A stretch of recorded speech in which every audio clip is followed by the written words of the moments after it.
പിതാവേ അനന്ത നന്മയാകും പരമോന്നത, ഹൃദയം തുറന്നു സ്നേഹമേകും കരുണാമയ.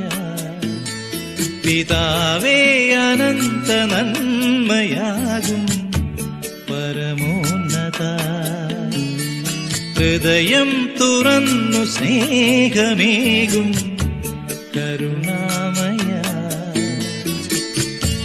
കൃപയോലുമേകനാമം പരിപൂജ്യമായിടേണം, തിരുവിഷ്ടമെന്നുമിവിടെ പ്രിയമാകണം, നിറവേറണം. പിതാവേ അനന്ത നന്മയാകും